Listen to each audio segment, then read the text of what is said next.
moments when you express yourself. Let's say, for example, you share an opinion. And as soon as you say it, as soon as you pronounce it, as soon as you articulate your thoughts, you don't resonate with them anymore. It's like you don't believe what you just said. You're not the same person anymore. Those would be the moments when if somebody would say, I'm sorry, I didn't hear you, can you please repeat? You wouldn't be able to. Because you don't think that way anymore. That thing you said a moment ago does not represent you anymore. I look at those moments from two perspectives. One is that you shifted from old version of self into a new version of self. A thing you said a moment ago represented who you were a moment ago, but now you are a new person. You might have a new idea, new thoughts, new way of expressing yourself, but you also might not yet. You might be in this space of emptiness, not really knowing who you are yet, but knowing who you are not anymore. Another way of looking at it is that you is always you.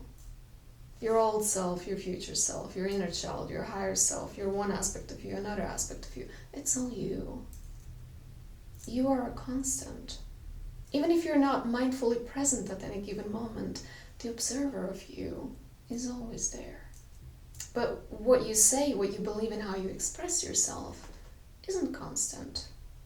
It kind of has an expiration date. And it might be that you caught it and expressed it in exactly that moment of its expiration. I'm going to give some examples.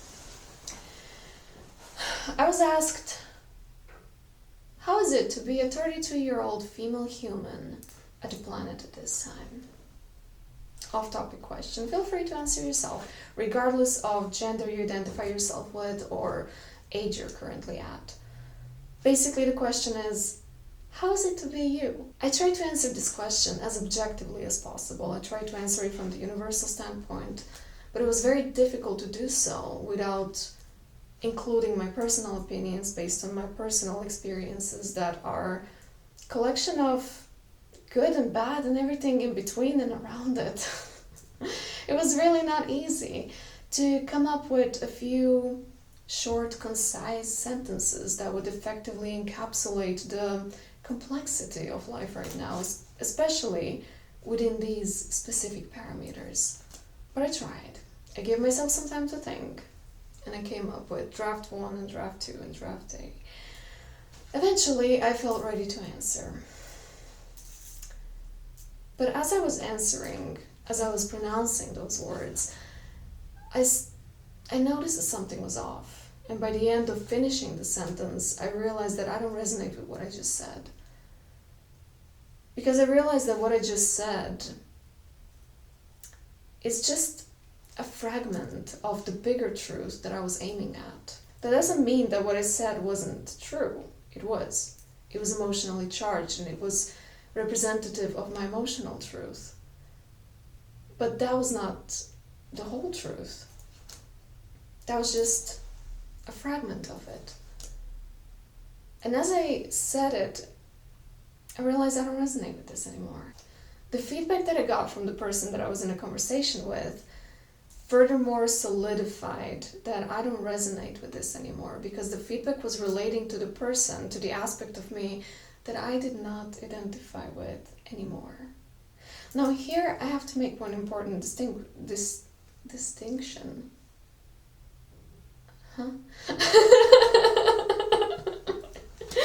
I have to point this out. This moment was not a moment of dissociation or disconnection or disowning of self due to severity of emotion. It was rather a pure disillusion. There was a realization that what I pronounced was not the full truth, it was just an aspect of it. And the aspect of me that identified itself with saying this dissolved into a higher version of self that is capable of holding higher levels of truth, not just those that is based in temporary emotion. I hope that makes sense. I'm going to give another example that is maybe a little bit more relatable. Let's say, for example, that you go through a severe heartbreak.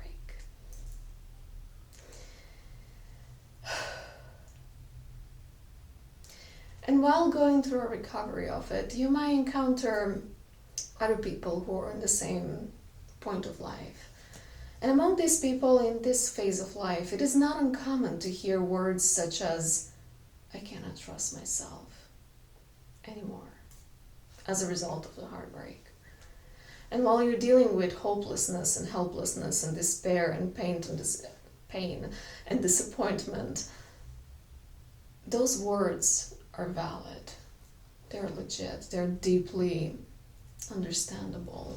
They are relatable.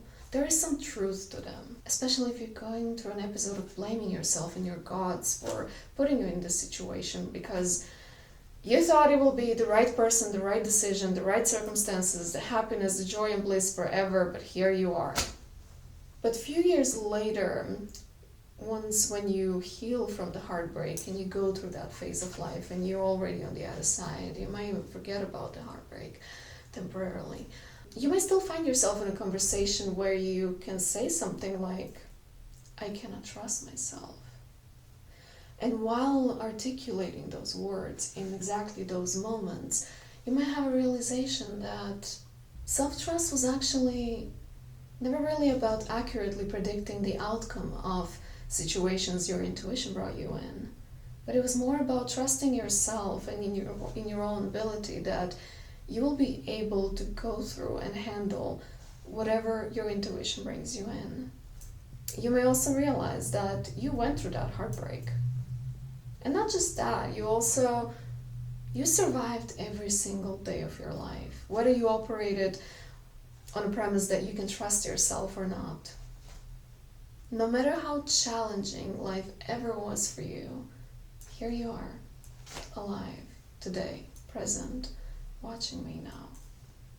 So, having that realization, could you really say, I cannot trust myself as a statement about yourself again?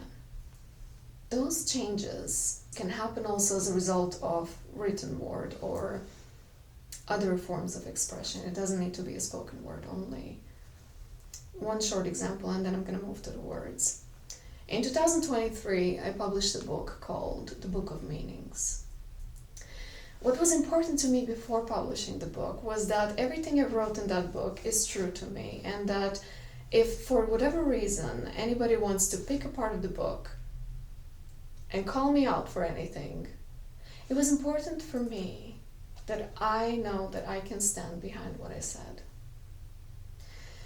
But 1 month after publishing the book, I realized that if I waited just that 1 month, that book would be completely different.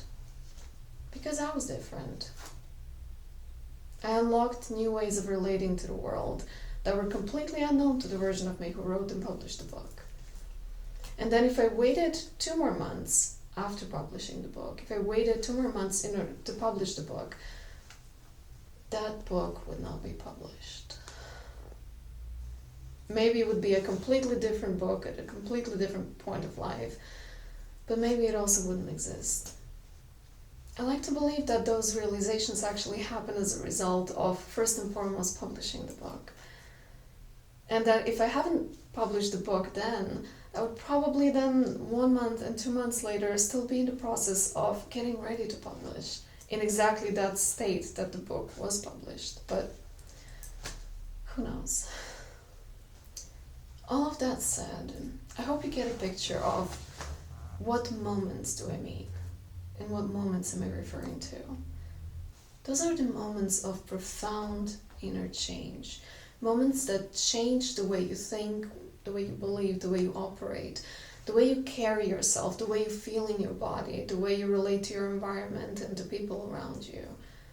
It's not a change that happens over a prolonged period of time, but it's literally something that happens in a second.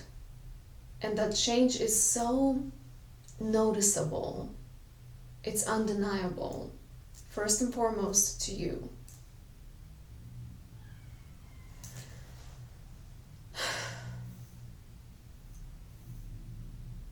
Why do vehicles have to be so loud? Anyway,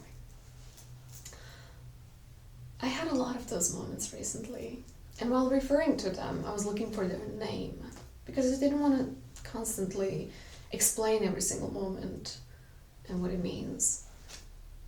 But while looking for the name, I found out that there is no name for such moments. I didn't want to use the name moment of change, because that sounds kind of bleak. But I also didn't want to use the word shift. Shift is in your keyboard. Shift is in your car. It's in your vehicle. We're shifting timelines. Earth is shifting magnetic poles. Sun is shifting. I could shift. I have a lamp up there that is red right now. I can shift it from red to blue. You know what I mean? It's like shift is everywhere. The word shift is overused. I wanted a real, integral word that accurately describes the meaning of those sophisticated moments of awareness. So, I coupled with ChatGPT, and I decided to create a new word. The first word on the list is eclipses. The moment when the self eclipses itself as it speaks. Beautiful, isn't it? Which is perfect for those moments when you articulate something and then you realize that you don't resonate with this anymore. But you don't have a substitute yet. You don't know what to think, what to express, or who you are as a result of what you just said. But you know what you are not. You're basically still in this moment of emptiness. You might still be trembling a little bit. Here's an example.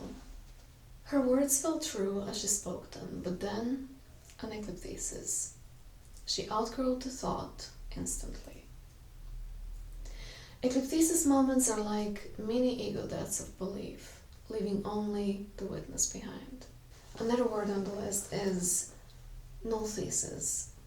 The moment when a belief or a thought is cancelled by its own expression. The definition is the phenomenon in which a statement, opinion, or a mental position is nullified at the very moment it is expressed, leaving the speaker unable to stand behind it anymore. Here's how you can put it in a sentence. He made his case, but you could see the nullthesis happen. He realized mid-argument that he no longer believed it. Writing questions often triggers nullthesis for me. By the end of the writing a question, an answer already pops up.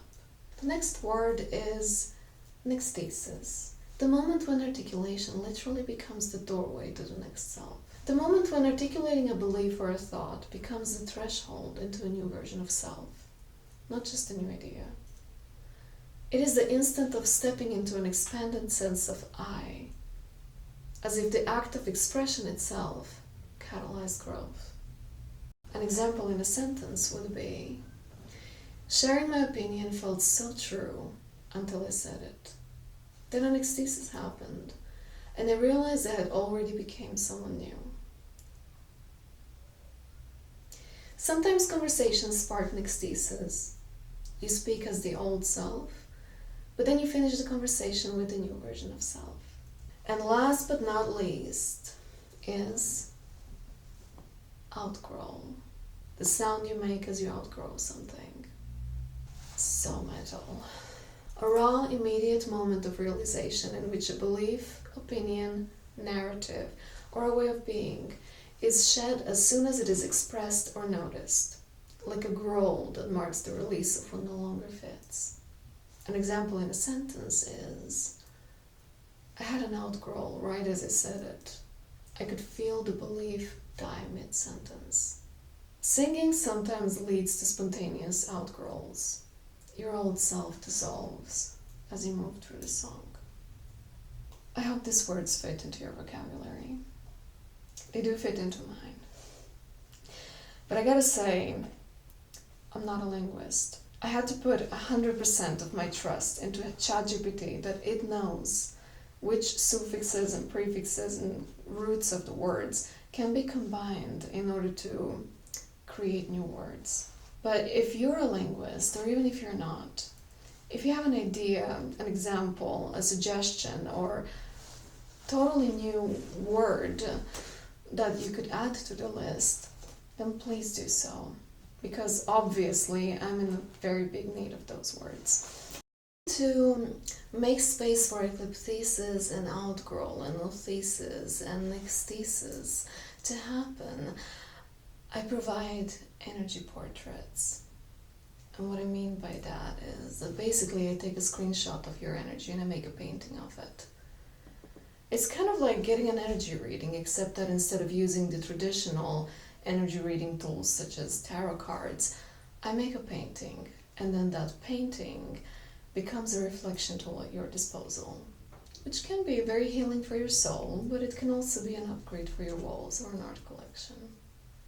If you want to have your soul reflected back to you in a painting, please check my website for more information, or just write me an email and we'll take it from there.